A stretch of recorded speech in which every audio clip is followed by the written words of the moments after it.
Let's start again. First of all, any questions? Last class we started talking about backtracking. Any questions? And I talked about the backtracking. The basic algorithm that backtracking to try to do exhaustive search of all possibilities. I posed that our homework 4 is the bandwidth challenge, where we've got a graph and it's got n vertices and a certain number of edges. You want to find an ordering of the vertices on the line such that no edge is very large, meaning it has minimized that it minimizes the number of intervening vertices. Okay, and an algorithm to do what you want is simply to construct all permutations of the of the vertices, and then pick the one that is minimum. Okay, any questions? Okay, any questions about what the bandwidth problem is? I'm saying, can we talk more about it? Okay, what do you want to talk about?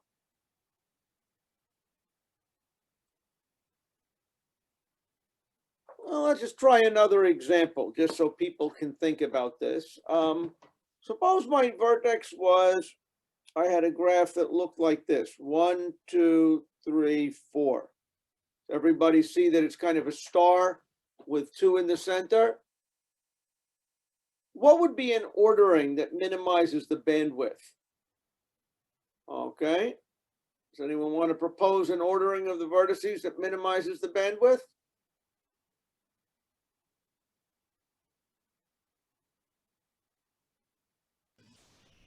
How about 1, 2, 3, 4?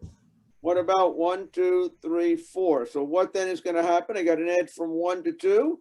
I've got an edge from 2 to 3. I've got an edge from 2 to 4. Okay. So the bandwidth here is going to be 2, because I have a 1, 2. I've got something that's a distance of 2 away. Okay. Is there any way to fix that? Is there any way to make it so that there's only 1 away? And I'm going to say no. There is no better solution than this. Okay. And can anyone give me a convincing argument why there can't be a better solution than this? Someone with a voice.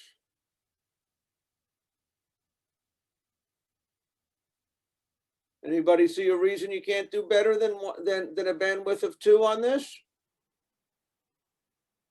Could you is it because 2 is connected to both 3 and 4?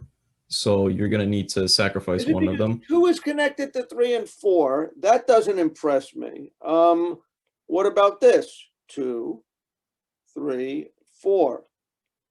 2 is connected to 3 and to 4, and the bandwidth is only 1 there, right? So that argument by itself does not impress me. Do you see that? Or is it because we have like 3 elements connected to 2? One thing that does impress me more is that you've got a vertex of degree 3, and if you're going to cluster it around number 2, there's no place to put the 3rd vertex, keeping it within 1. Does everybody see that? That's something I think I can believe. Is there a worse solution than the one we gave? What permutation would be worse than this?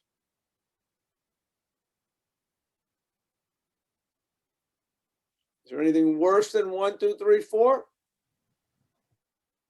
We know there's nothing better. 2, 1, 3. 2, 1, 2, 1, 3, 4. There's an edge from 2 to 4, so ka-chunk, that's going to have a bandwidth of 3, right? So this is the best solution, and it's better than the worst solution. Are there other equally good solutions of size 2? 1, 2, 4, 3. 1, 2, 4, 3 will do it. My guess, 1, 2, 3, 4, and then the other one was I've got from 2 wait, from 2 to 4 and from 2 to 3, right? Okay, there are a lot of solutions that would have a bandwidth of 2 for this, right? Your job is to find me one of optimal size. I don't care which one you find, but I need you to show me give me as good an ordering as possible. Those two answers are equally good. Okay. Any questions? Okay. So what? I have a question on the file that you're giving us. In the homework PDF, you said you had like first line showing the vertices, and then the other one the edges, and then the subsequent lines were like 2 pairs of edges. Yes. But in the file, it seems like we have like on the same line we have like a lot of vertices. Does it mean that? Okay, what I believe was I made a mistake with the original file that I linked to from my webpage. I then did it. The directory it's in should be in the bandwidth directory. Okay. Oh, So thank you. I believe that if anybody try to use it with the bandwidth directory, and do they understand it? It looks like what I said it was. Am I right? So go to my homepage now. Now click on the link that I have. It should not go to something called set cover. It should go to something called bandwidth, and that's where you are. Okay. Thank you. Okay. Anything else about this assignment? Okay. What do I want to give you as advice for you producing a fast program? Okay. Some general advice. Okay, which I think is important. Some of you guys are going to be saying, I want to make it fast. I am going to do things to try to make my code as fast as it possibly can be. Some of you might say, I'm going to delete comments. It's going to make my program faster. It won't, but you may feel good about that. You may go and say, oh, I'm going to not worry about, I'm going to try to get rid of recursion. Maybe recursion is more expensive than iteration, you heard. Or maybe you heard that Python and C are different. Or maybe what I recommend you do is you are going to be building a backtrack tree of all possibilities. The big thing you need to do is to prune the tree, which we'll talk about today, to remove things that are not going to help you find a better solution. Okay? Only after you have done this, to make the pruning as good as it possibly can be, should you worry about trying to do any other little code tricks on it. Okay? So typically start with a simple, clean backtracking thing, then figure out how to add pruning, and you will find that actually you can get effective things that are surprisingly simple if you think about it right. Okay? Again, when you think about your data structures, you've got a graph. Should you use an adjacency list? Should you use an adjacency matrix? Things like this. You can think about this. Okay. One thing that I tell my students a lot is that there is a slogan called KISS, which means keep it simple, stupid. Okay. Which says that you should not add complexity to things until you have shown that you need it. Okay, so my recommendation is that you guys start out with something relatively simple, okay, rather than saying, oh, I have this all these kind of things I want to do and blah, blah. Start with a simple program, run it, you'll get a certain part and hit the wall, then rewrite it and make it better. Okay, that's the way to deal with it. Okay, any questions? The final thing is there's a piece of software, which whatever your favorite programming language exists, called a profiler that you maybe never have used. A profiler is a program that you compile the program in a certain way, you run it on an example, and it will gather statistics about where in your program it's spending its time. And what I will predict about your program, because it's true of every single program in the universe, is that it will spend 90% of its time in a 5-line chunk, okay? And so if you want to speed the program up, you either speed up this 5-line chunk or you figure out how to call that 5-line chunk less often. Okay, this lets people fix what is wrong with their program. Okay, so I encourage you to figure out how to use a profiler when you're tweaking and tuning it. For now, your goal is to do the most pruning as possible. Okay, and that's where the money will be. Any questions about this backtrack assignment? Okay, let's go back. Last class, I showed you how to do to do backtracking, where you were to construct all permutations and to construct all subsets. Let's now think about how we would use this, and there are a couple different ways of dealing with it. A derangement is a permutation where no item is in its proper position. So 2, 1, 4, 3 is a derangement. Why is it? If the proper positions are 1, 2, 3, 4, no item is in its proper position, right? So there are certain permutations are derangements, certain ones are not.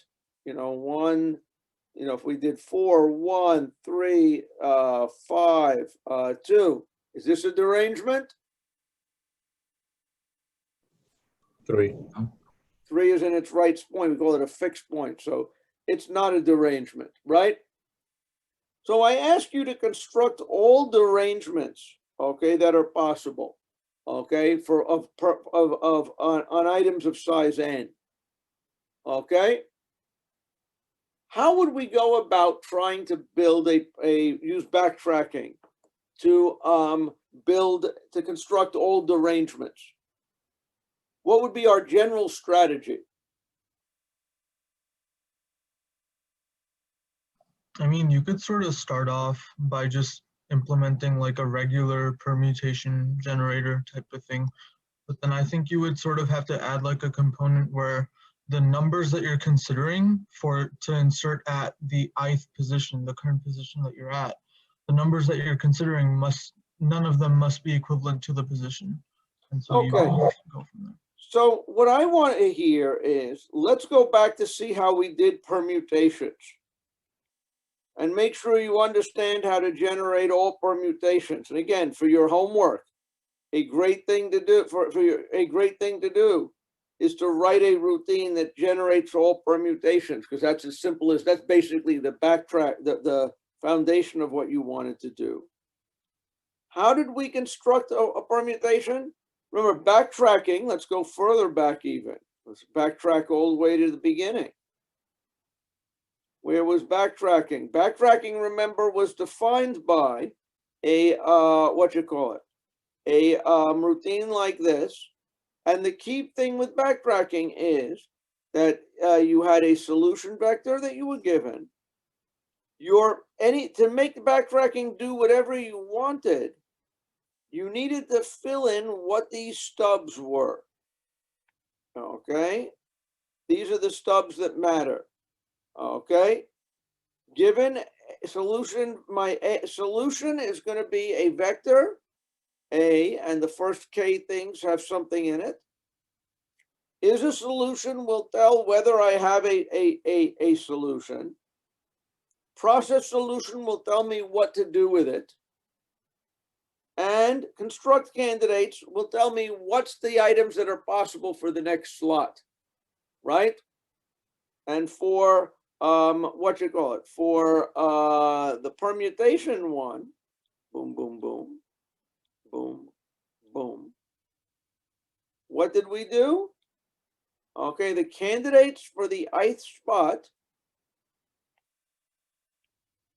was any number that hadn't been used in the elements A1 through AI, right? That's where the candidates were for the ith spot. To process the solution, all I wanted to do was to print it, it looks like. And I knew I had a solution when I'd filled the first n items with different integers. Okay. So what is, to do my derangements, what you really want to do is to tell me, how are you implementing process solution, construct candidates, process solution, and what you call it. So again, I need to know what construct candidates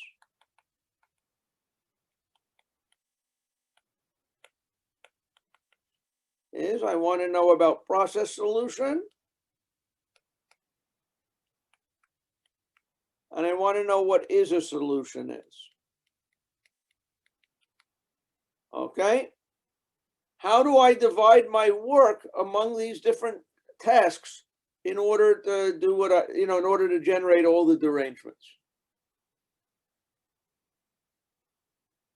Anyone want to make a proposal what any of these should do? Is a solution we can check if k is equal to n. Okay, so you want to say, again, when we stuff the array, is k equal to n? Okay, that's sort of the same as before, right? What else do we want to do? Process solution is easy as well. We can just print in a loop. Print a1 to an, right? Okay. The heart of the thing is, what are the candidates for each position? Okay. What are the candidates for the ith position of what you call it, of the solution?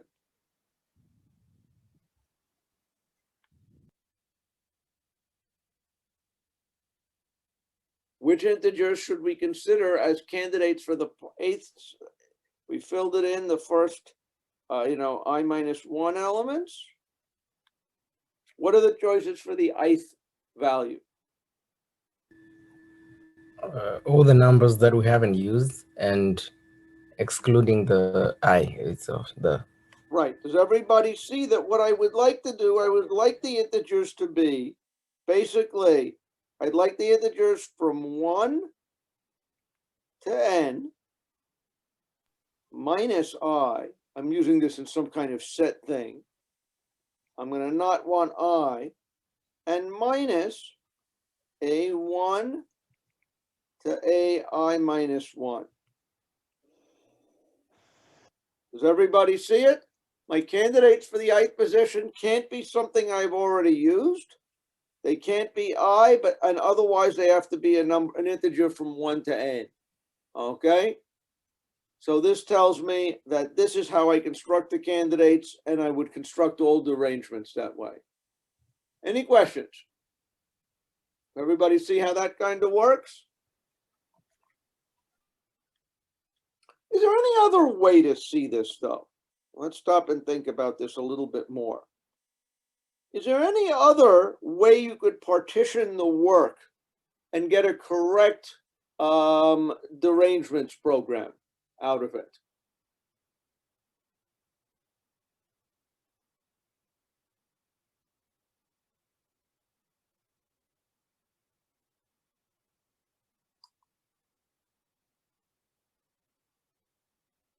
Any idea? What about the following solution? What if I let the candidate, what if I go through and generate all the permutations and then check them at the end? In this case, my candidates would be 1 to n minus a1 dot dot ai minus 1. I still have is a solution, is k equal to n. And now what I would say basically, if, and the process solution, if a sub I is not equal to I for I between 1 and n, print a sub I, a sub n. So everybody see that I could do it this way, okay? And generate my, I could generate all permutations and print them out and then check them before I print them. Does everybody agree that this is going to, generate all, derangements? But I'm seeing a message on there. People probably are not so happy about this. You guys are saying, hey, isn't this slower? Okay. I'm generating everything and rejecting it. Does everybody see that the orange way of doing it, to generate everything and select at the end, should be slower? Okay. Any questions about that? The interesting thing is on this problem, it isn't really slower, okay? And I will argue about that. But you're 100% right for smelling that way. And there's a curious reason why it isn't actually slower. Normally, including on your bandwidth thing, you absolutely want to minimize what you generate, okay? The question really is, how many derangements are there versus how many permutations are there? How many permutations of n things are there? Okay, this one I think you guys know pretty well, right? N factorial. So the number of perms is equal to n factorial. Does anyone know how many derangements there are? There are. If anyone took a good enough combinatorics class, I don't know if any of you guys took seeing n factorial minus n squared, the answer is no. Okay. N minus 1 factorial, maybe getting closer, all kinds of random things being written on the chat screen. The truth is the number of derangements turns out to be n factorial divided by e, which is the, roughly, in the limiting cases, n factorial divided by e. What is e? E is this 2.718 thing you learned about with logarithms, right? What does that mean? That means a sizable fraction of all permutations or derangements. Okay? Roughly, a third of all permutations or derangements. That means that there is a theta relationship between the number of permutations and the number of derangements, right? There's, roughly a third as many of, derangements as there are permutations. So in that case, it doesn't really cost that much more to generate all the permutations. It would cost 3 times more to generate all the permutations and throw them away. Okay? And so in a big O sense, they're actually about the same. Factor of 3 maybe isn't so bad, okay? And so maybe you want to save that. But does everybody see that if the number of solutions both ways was about the same, this prune at the end wouldn't be bad? But generally speaking, there's going to be, in your bandwidth thing, n factorial permutations that are, possible arrangements of the vertices. There are very few, relatively few things of them that are actually winning bandwidth things. So you're much better off doing the pruning there. Okay, do you kind of get the points that I make? Your question is, how does n over e guarantee an integer? Well, what if I do something like this? I make a ceiling of that. Does that make you feel better? Now it's an integer. Okay. Truth is, it's roughly n over e. Okay. Not exactly n over e, but roughly n over e. And as n approaches infinity, it gets closer and closer to that. Okay. So the bottom line is that that in a sizable fraction of if you did a random permutation, you're going to get a derangement about a third of the time. Okay. So under those circumstances, it doesn't kill you to search for all. Usually it will kill you to search for all. Construct all of them and throw them away. Any questions about that? Okay, fair enough.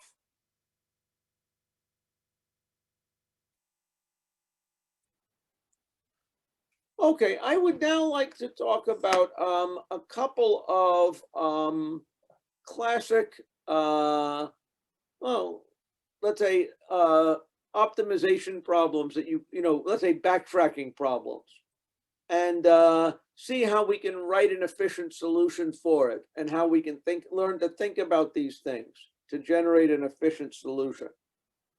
Okay, so the 8 queens problem, which I'm sure many of you have seen before, okay, is given an 8x8 chessboard, can I put down a queen, 8 queens on the board so that no 2 of them threaten each other? How does the queens work in chess? Well, they can move anywhere along a row. They can move anywhere along a column. They can move anywhere along this diagonal. They can move anywhere along that diagonal. The question is there a way to put 8 queens on the board such that they don't threaten each other? And this is actually an example of such a solution, okay?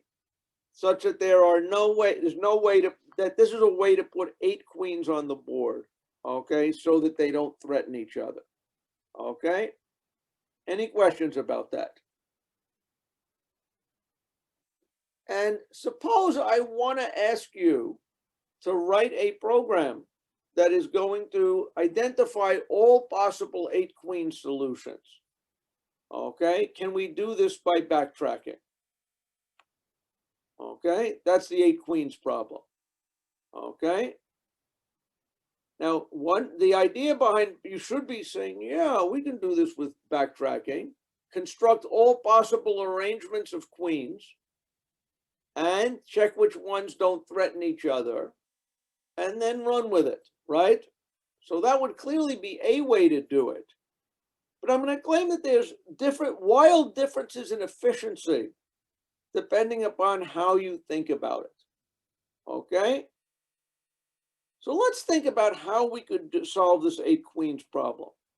And the first thing that I want to think about is, what is my solution vector? Okay, remember, A is where I'm going to keep my solution.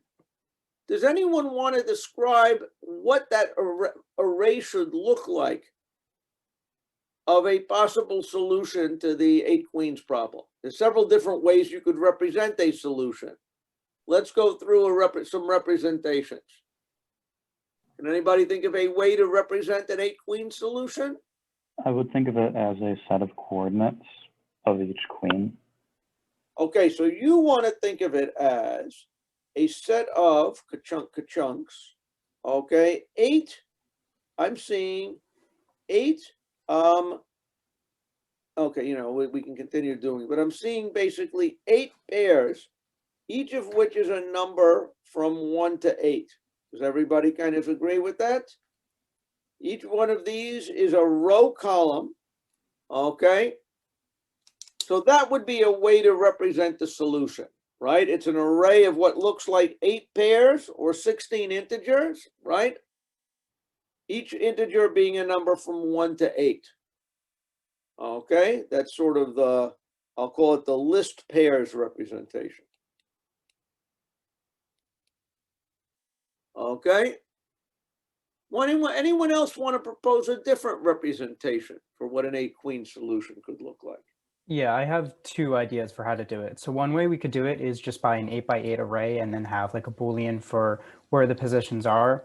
However, since we know that we can't have like 2 queens on the same row or on the same column, we could represent it as a 1-dimensional array of size 8 with the integers contained in it being so say we have the array. 2 different ideas. Let's think about it. I know what you're saying.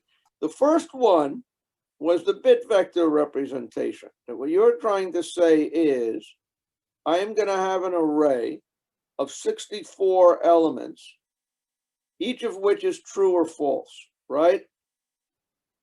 Can kind of think of it as being this is going to be element 1, this is going to be element 8, 9, 16, okay, ... 64. Does everybody agree with that? And I could represent it by a pattern of trues and falses. That's one idea, okay? And then there was a more clever idea I want to think about a little bit later. Which one of these is better than this? Which one of these is better? Is there any way to think about it? Okay. If I have to sit down and think about it, part of it might be a question of how easy is it to program it, okay? That might be one criteria. I guess if I wanted to, I could also, by the way, have taken this representation up here, and instead of making it 8 pairs, I could have made it 8 numbers, each from 1 to 64. Does everybody kind of see that? That would be an alternate one of roughly the same complexity, where the 64 is going to be, the number is going to be, what is the number of the row number times 8 plus, if the row numbers go from 0 to 7, what is the row number plus the column number? Okay. Which ones of these are better? Okay. And the way I want to say which is better is going to have to do with how many of them are there. If I want an efficient backtracking thing, I probably want to search through the smallest number of possibilities. Okay. What is the problem with trues and falses? Under the true and false thing, what I'm going to want to do is to say a false means no, I'm going to have 64 positions numbered like this, okay? And I'm going to have a false if there is no queen on it, and a true if there is a queen on it. And that would mean that for this particular solution I'm showing you, 1, 2, 3, 4, 5, the first 5, no, should all be false, because there's no queen there. Then I have a true, because there is a queen there, and then a false, false. Does everybody see that in such a solution, that would be what I have here, right? Okay, which of these is better? I see some people like the first one better. Why is this? I would like to think, how many things are there? That's the way I started thinking about it. How many possible solutions would there be consistent with the first one? Remember, you have to take AMS 301. You have to learn how to count, okay? How do you count how many solutions there are of this representation? Anyone want to make me a proposal? Okay. 2 to the 64. Wait, 2 to the 64 for which one? This one or this one? The bottom one. The bottom one, a way to count is to say how many bit strings are there of length, 64. If so, that's 2 to the 64. Does everybody see that? How many solutions are there to the first one? Okay, I'm seeing 64 to the 8. There's 64 choices here. There's 64 choices here. 64 to the 8. Which is bigger, 64 to the 8 or 2 to the 64th? And I know all of you can bravely guess, okay? But what would be I do about? I would be thinking, I'd like them to both be in the 2 to the range, right? What is 64? Is 64 2 to the what? What is 64? 2 to the 6th. 2 to the 6th. So I think that 2 to the 6th raised to the 8th. What is 2 to the 6th raised to the 8th? 2 to the 48th. 2 to the 48th. Okay, I believe that right, because 2 to the 6th times 2 to the 6th would be giving me 2 to the 12th, right? So this tells me that that's 2 to the 48th. This is 2 to the 64th. I like this one better. Okay. Now you may say, well, what if I it's a little bit less when I count how many strings there are, where I've got at most, what you call it, sort of 8 trues in it. Not all 2 to the 64th strings are going to have at most 8 trues in it. Okay? But my gut feeling is this looks smaller. This is what I would probably want to use. Okay? Any questions about that reasoning? Okay? Now, there was a better idea though. Okay? What about, okay, if instead of representing it by either of these, what if I represent it by, and maybe I'll go back to the other slide. I guess I've still got room for it here. Let me make this green because it's where the money is, okay? What if I represent a solution, you want to say, by an array A of 8 elements, each of which, trouble. An array of 8 elements, each of which is going to be a number from 1 to 8.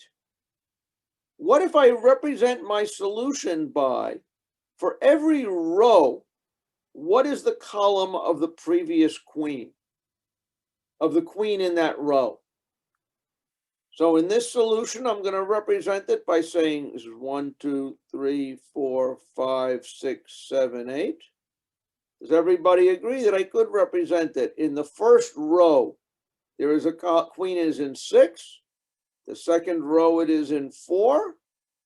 The third row, it is in 7. The next row, it's in 1. The next row, it's in 8. The next row, it's in 2. The next row, it's in, I believe, 5. And the last row, it's in 3. Okay? Now, I can get away with this if there's only one queen in each row. Is there only one queen in each row? Why is there only one queen in each row? Why can't I put 2 queens in the same row? Because they will be threatening each other. They'll threaten each other, right? Okay. So this way, I'm going to have a much more concise representation. Does everybody kind of see that? How big is this representation going to be? How many solutions are there going to be in this one? Does anyone want to count? 8 factorial. I'm hearing 8 factorial. I'm hearing 2 different things. One, if I'm counting that I've got 8 things, each of which is at most 8, that's 8 to the 8.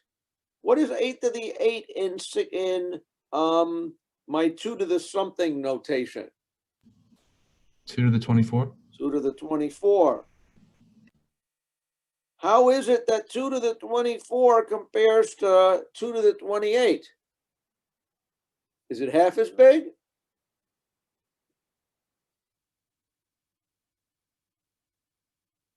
No, it's 1 2 to the 24th as big. Does everybody kind of see this? 2 to the 48 is 2 to the 24 times 2 to the 24. Am I correct? This is 2 to the 24 times 1. Okay?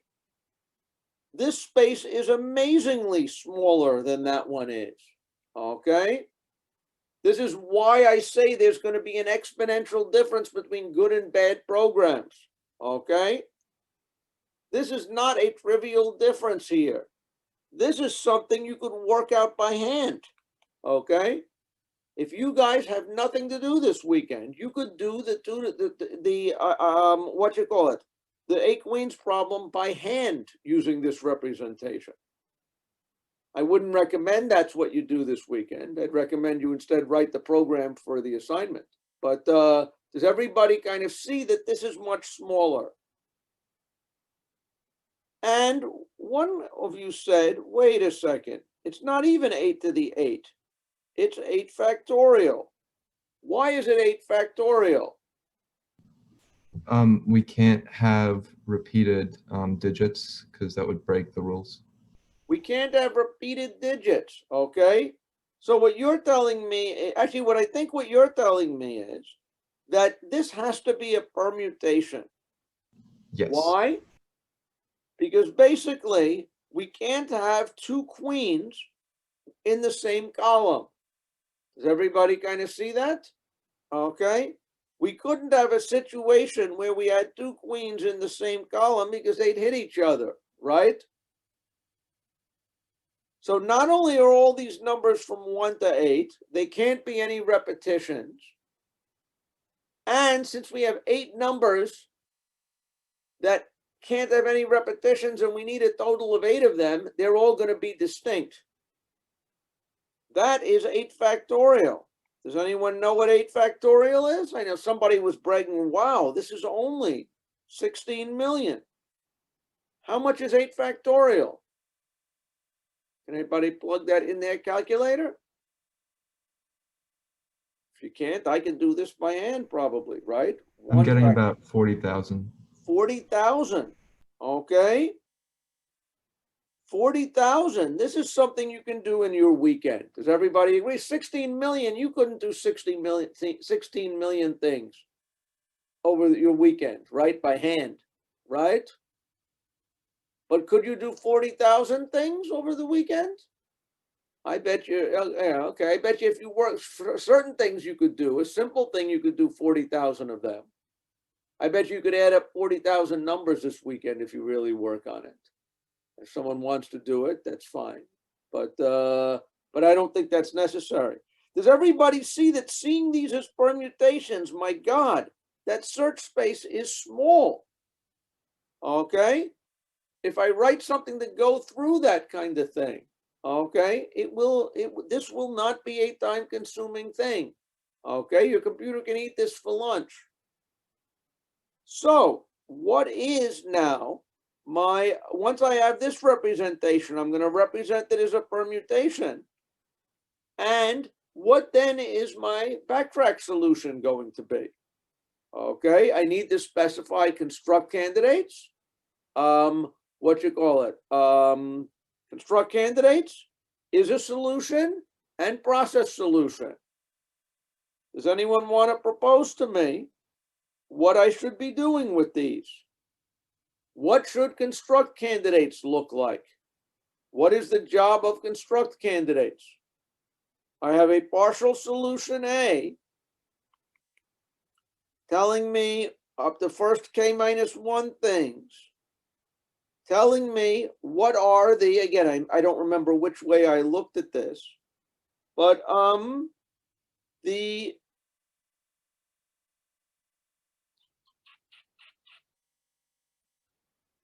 let's say I think I may have done this by column, but let's just say, to keep in what I was saying so far, let's say that I'm going to the ith thing is going to deal with the ith row, and I want to know what queen is in each column. What are my candidates for this column? Okay, basically what I want to now know when I am putting down the ith queen, what are my candidates, okay, as a function of me having queens in knowing where my queens are on the first, if this is the ith one, queens 1 to I minus 1, knowing about them. How do I find what spots are available? Okay, well, the way that I did this was I said my choices of my queens, okay? Okay, my queens could be in position 1 to 8 originally, right? I'm going to assume that putting a queen here, okay, let's try it like that. I'm assuming that putting my queen here is going to be legal unless I can find somebody threatening me, right? So position I is an okay place for a queen, but now I got to check. The first question is there a queen already in my column? If for some j, between 1 and less than k, meaning if this thing, is the jth element of my solution equal to I? If that's true, my queen, I have a direct column attack, another queen in that column, then this legal move would be false. Okay? The other thing I have to do is now check every other queen. Is it threatening me along a diagonal? And this is the logic I need to do that kind of test. Basically, if we're checking position I, okay, and you have a queen that's in J, basically the spots on the jth row, the spots that I am worried about are going to be, if this was, the ith row, if this is the, well, let me think about it. If this is the, I'm worried about the, if I'm worried about the jth row, what is my concern?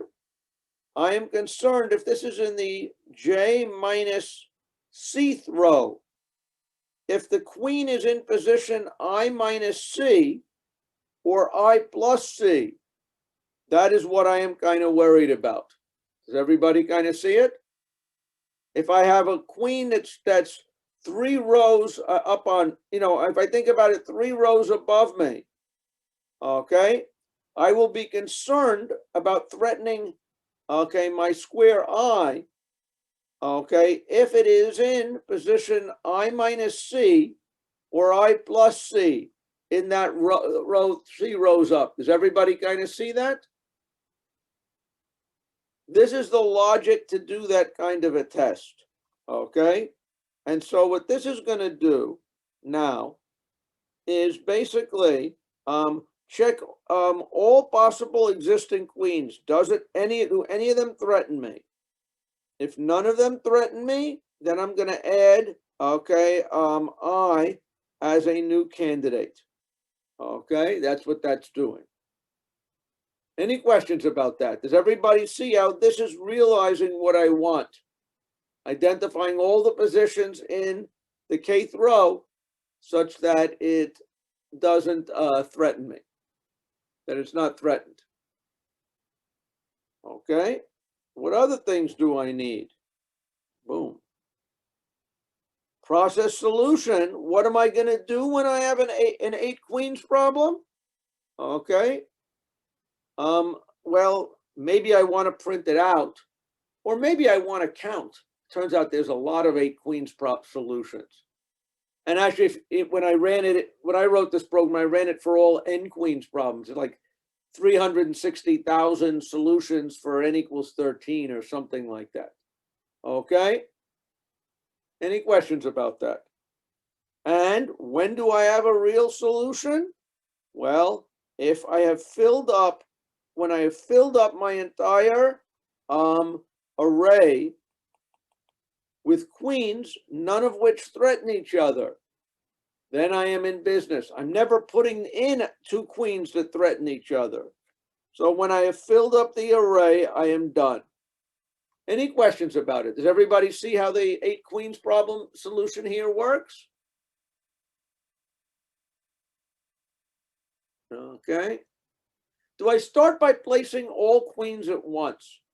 And the answer is I'm using backtracking. I am not placing all queens at once. What am I doing here? I am going to start by putting my first queen in the first spot. And then I'm going to decide what are my candidates. Let's say I have an 8 queens thing and I put a queen here in the first spot. What are my choices for where I can put my second queen? Can I put it in the first column? Could I put my second queen in it? No. Can I put it in the second column? No. Can I put it in the third spot? Yeah, that's fine. So I'm now going to put it in the third spot. Once I have put it in the third spot, Where can I put the fourth, my third queen? Can I put it in the first spot? No. Can I put it in the second spot? No, because it's threatened by the queen in the second row. Can I put it in the third spot? In the third row? No, that's actually threatened by both existing queens there. That's a bad place to be. What about the fourth spot? No, that's queen's going to be threatening me, but I can put it in the fifth spot. Do you see how I'm building a solution? Okay. I've created the things. I'm going to keep going. Maybe I'm going to hit a bottleneck where eventually there's no place to put it. If so, I am going to backtrack and go to the next candidate from that position. That is how the backtracking thing works. It's important to be able to trace through the backtracking thing and go ahead and do this. Okay? Any questions about that? Any questions about how the 8 queens thing works?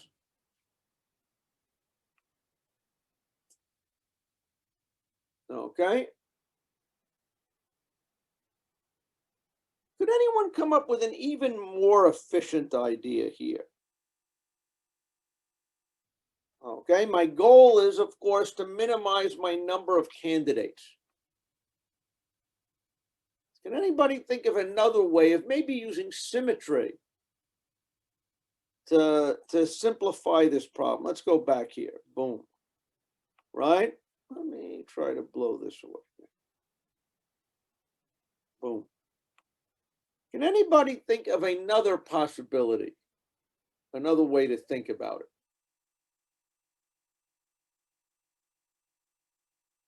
One idea that I could do to cut my work another in half again might be,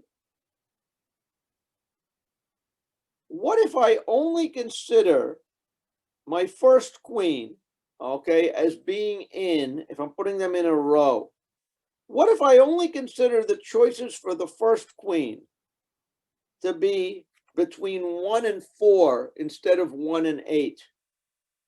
Am I going to see all solutions?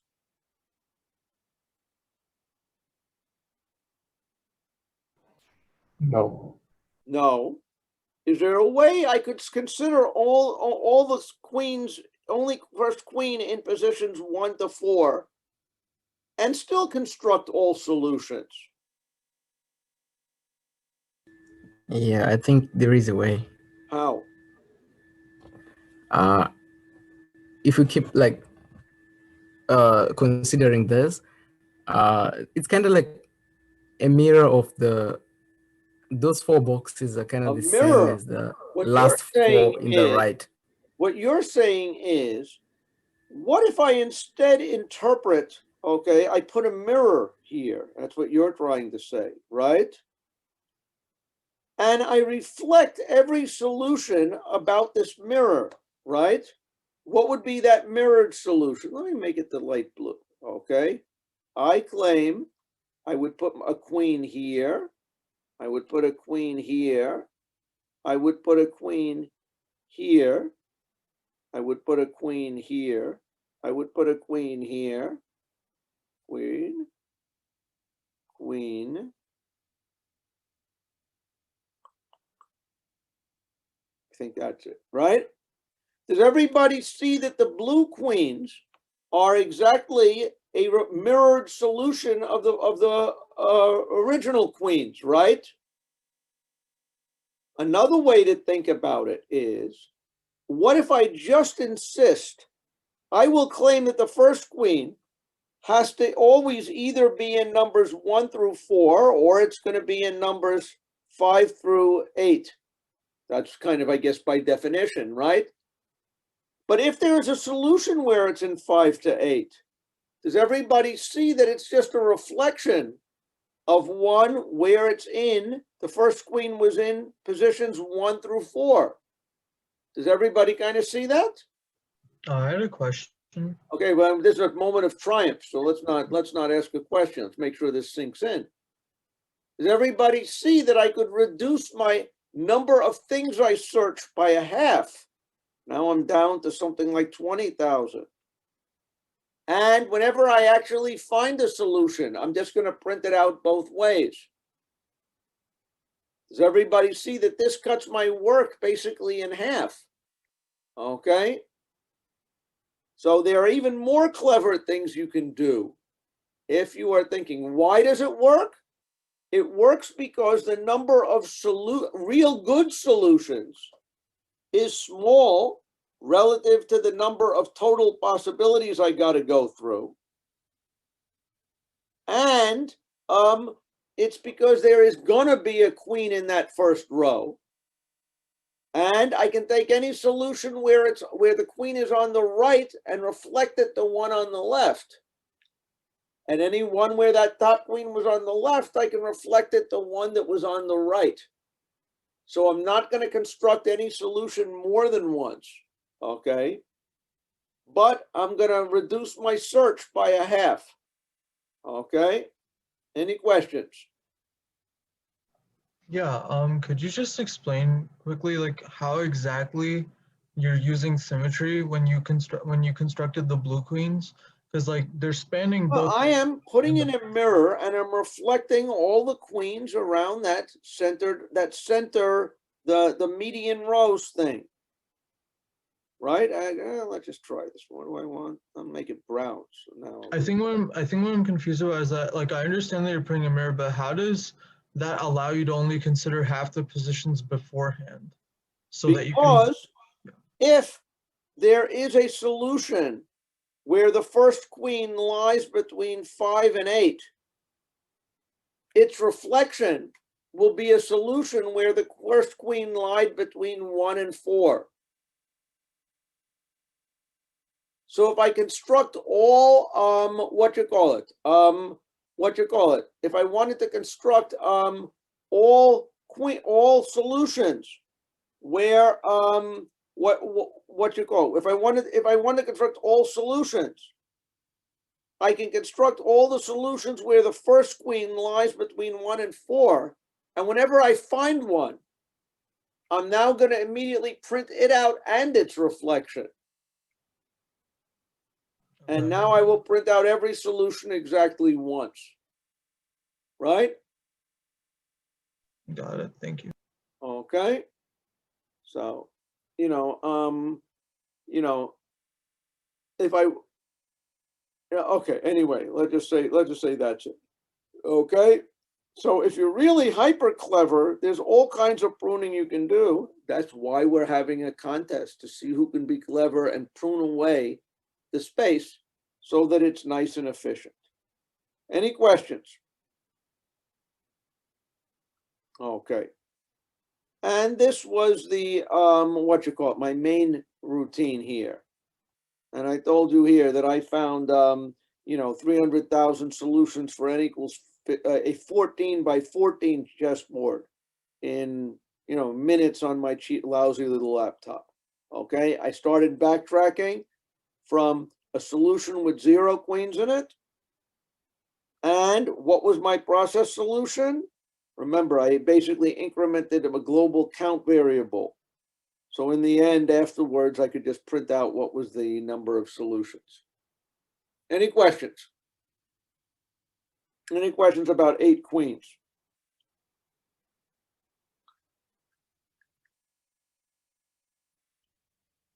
There's one other, chess problem in backtracking that I am kind of personally proud of. Because we built a program, we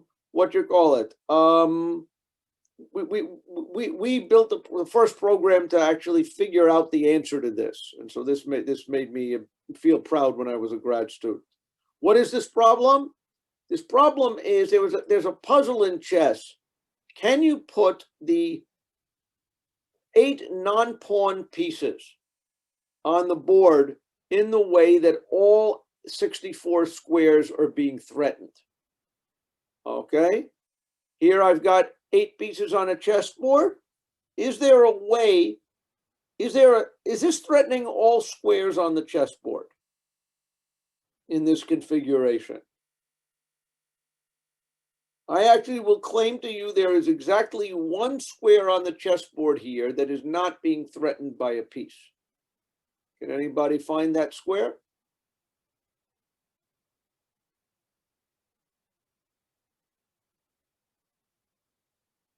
Anyone want to make a proposal?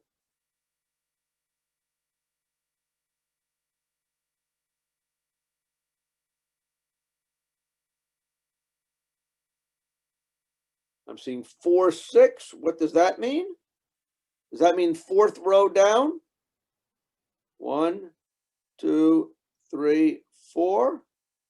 1, 2, 3, 4, 5, 6. Is this square being threatened?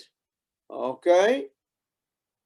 Then the answer is yes, that it can be taken out by this knight, right? I'm seeing 4, 7. Is 4, 7 threatened? Yes, it's being attacked by that bishop. I'm seeing 7, 3. Is anybody taking out the queen? The answer is the bishop. Okay, everybody thinks everything's a 1, 1. Then the rook is going to take care of it. Does this look like everything is covered? Well, it's because you didn't look hard enough. What about this square over here? Okay, there is nobody threatening this square. Okay, and actually this configuration had been found in like 18, what you call it, in 1849, if I remember correctly. And the question was, is there a way to cover all 64 of them? And it should be clear from what we talked about it, that if you do a backtracking search in the right way, you should be able to search through all possibilities. Okay, does everybody kind of get that idea? What is a representation of this chessboard? How would you suggest we represent a solution? Does anybody have a proposal for how we could represent the solution? What would be your solution, vector A? Does anyone want to give me some kind of ideas? How many elements and what kind of elements?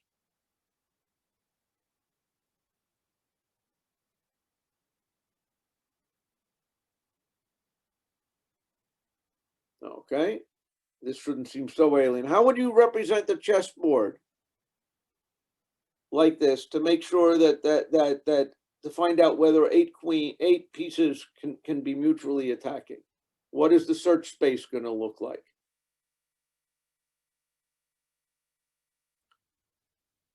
Somebody, I know this one's doable.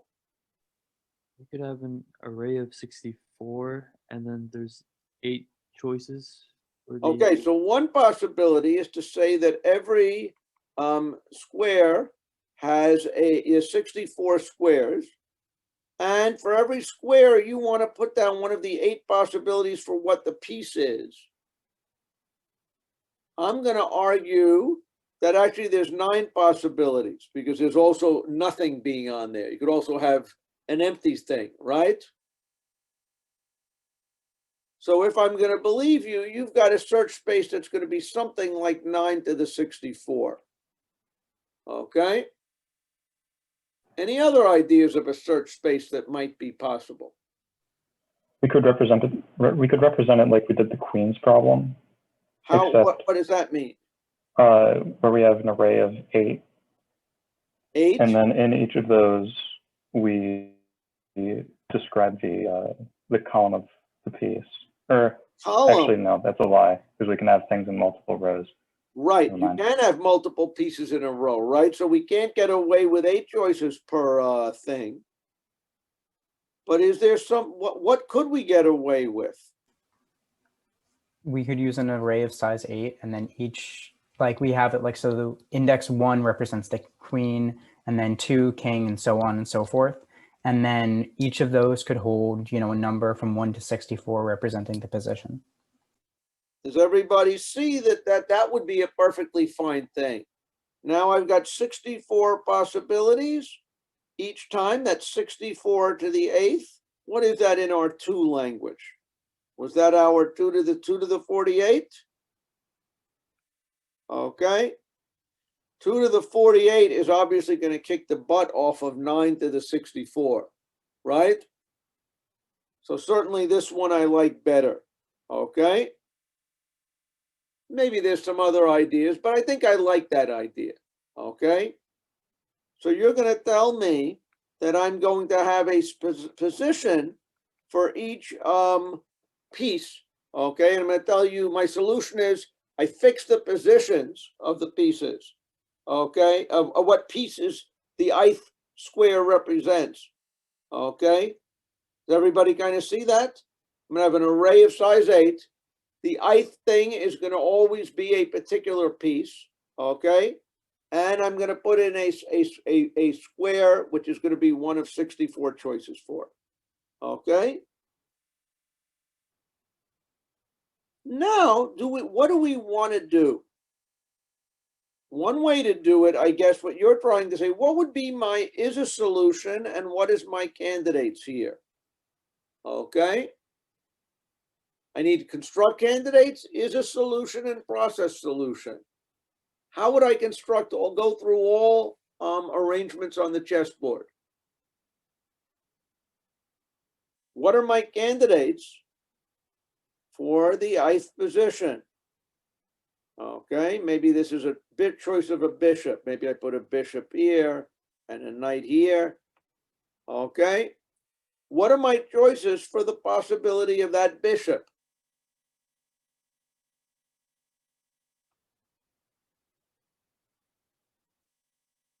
Okay. Any number that hasn't been used, or any number that that can't be threatened by another piece you've already placed. Okay, so what you're telling me is, you're saying basically I'm not allowed to put 2 pieces on the same square. So if this was on square 13, 31, 2, and 31, I can't use 32 or 31 as choices for the bishop, right? That much I agree. Now tell me something else. What was the other criteria to prune it? I was going to say a square that can't be threatened by a piece you've already placed. Okay. Is it possible that I would want to prune it as being impossible if I put a piece down in a way that it's threatened? This is a little bit more subtle. Suppose I put this down first, my rook, and then I put down this knight. Is this knight being threatened? The answer is it is, up until the moment that I put in the this intervening piece. So it's not completely clear that this square is always going to be so there's a little bit of subtlety there. Does everybody kind of see it? So when can I stop? You're telling me I stop whenever I put a piece down and it's threatened. Do I have to go through all ways of filling this array? Okay. Do I have to go through all 2 to the 48 ways of dealing with that array? Or is there a way I can look at a partial solution and realize I'm not going to threaten everything, no matter how I fill it out, right? What I'd really love to do is to show that if I put down a certain set of pieces up here, there is no way I could hope to complete it by putting down other pieces. And then I don't even have to try anymore. Okay? Is there any criteria on which I can end early and say this can't be extended, this can't be improved? Maybe you could deal with the pieces first that threaten the most number of blocks or like places based on their type. Okay, so you're saying, what if I put the pieces down in order of power? What is the most powerful piece on a chessboard? Does anybody play chess enough? Which one has kind of the most power? Okay, I guess to go for your business, a queen could conceivably cover up to 27 squares. Let's think about that. Boom, let's go back to a queen. What squares does this queen threaten? Boom, it threatens 7. Boom, it threatens 7. Boom, it threatens another 7. Boom, it threatens, another 6, it looks like, right? So one possibility is to put them down in the order of power. That's what you're trying to say. A queen can threaten 27 spaces. A king is a weakling. It can only threaten 8 squares around it, right? You want to put the pieces down in the order of, you said, biggest to most powerful to least powerful? Yes. Why does that help? Why does it help? What do they order? I think that the order is probably queen, rook 1, rook 2, bishop 1, bishop 2. A knight can go to how many squares? A knight can threaten, I guess, 8 squares, right? Maybe I'll put down king, knight 1, knight 2. Okay? Now they're ordered by power. Why do you want to put the pieces down in order of decreasing power? Well, my reasoning for it is that, like you said, you don't want to, if you have a chain of like 8 or 9, however many types of pieces there are, and you have to place each one of them, you don't want to go all the way down that chain. You want to terminate it as fast as you can and go to another potential chain. So you saying that you're right, that I want them to be that if I put down this, and this, maybe. Is there a way I can know I might as well give up now? There is no way to extend this particular partial solution to cover everybody. How would I argue that there's no possible way to finish the job without trying all possibilities? If all the places are threatened.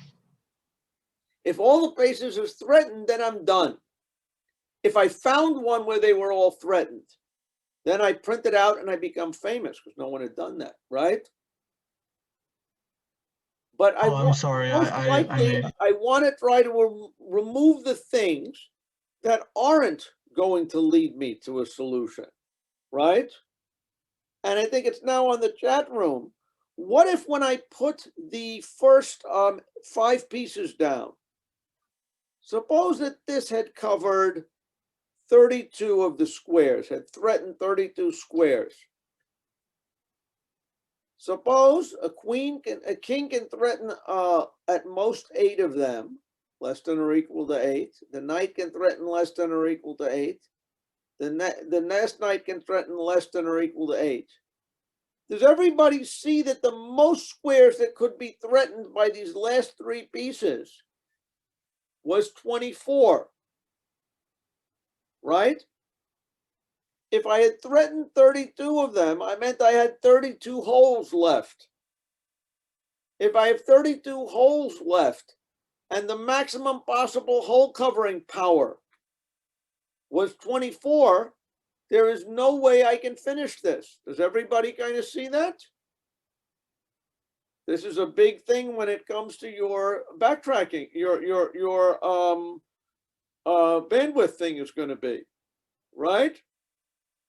I'd like to, as quickly as possible, say it won't lead to a better solution, give up. Okay?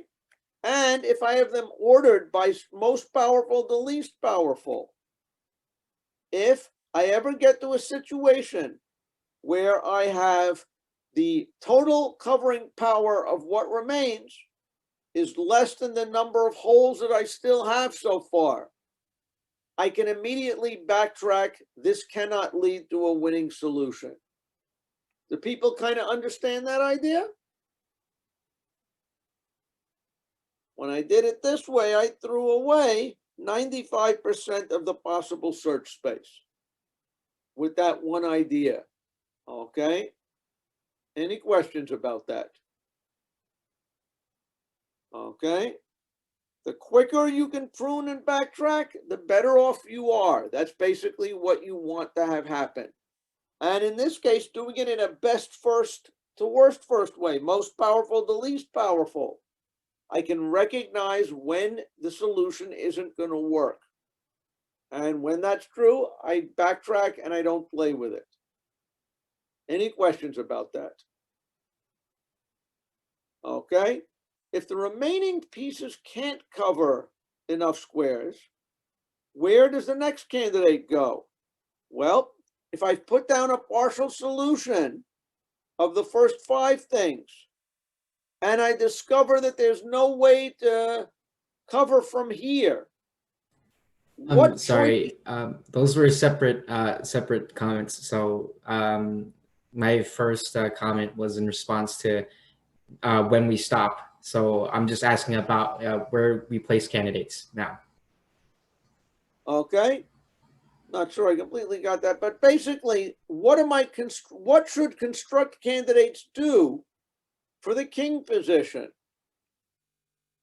If construct candidates realizes that no possible king position will be able to give me a winning solution, the candidates for the king position should be empty. And it's going to immediately backtrack, which is going to change the previous one. Okay? And this is the way I will search through it. Okay? So the key here is I want to prune as quickly as I can. Any questions?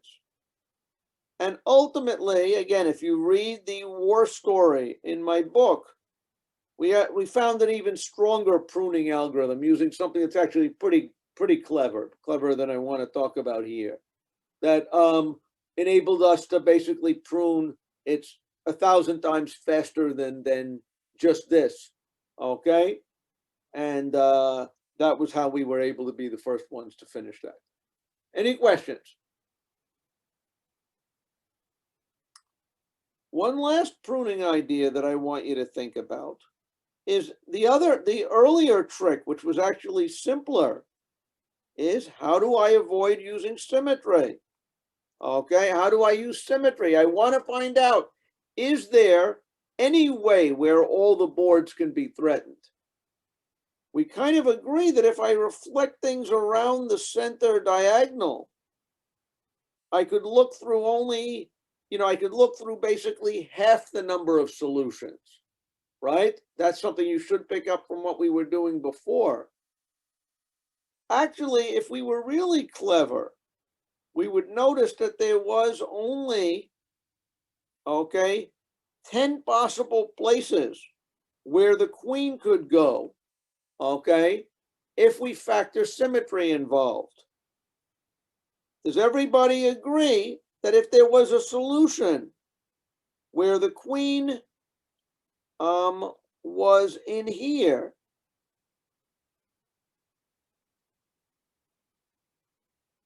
that would just be a reflection down the main diagonal? Does everybody, down the center, does everybody agree? If there was any solution where the queens were here, that would be a reflection around the main diagonal. Okay? In fact, by allowing different reflections, there's a way, if I reflect the board in a different way, the queen would be the equivalent of up here, right? If now I reflect along this diagonal, not the middle of the columns, but the middle of the rows, that would give me this. Okay? If there was a solution where it was in here, well, I would have found it by the other reflection. My claim is that by being clever about this thing, by worrying about all the possible reflections, I could actually arrange it so instead of 64 choices for my queen, I got away with only 10. Okay? That saved a factor of 6. Okay, right there. Any questions about it? Any questions about this basic idea of how you do backtracking now? We're searching through all possibilities. If we can use construct candidates clever enough that we throw out anything that won't help us to a better solution, then we get faster. If we're not as smart as we think we are, and we prune something, have a construct candidates where we drop something that would have been important, we might miss the optimal solution. So you guys for bandwidth have to try to figure out, how do I prune in a way that I don't miss the best solution, yet I see anything that might be a best possible solution. Okay, any questions? If not, good luck. Think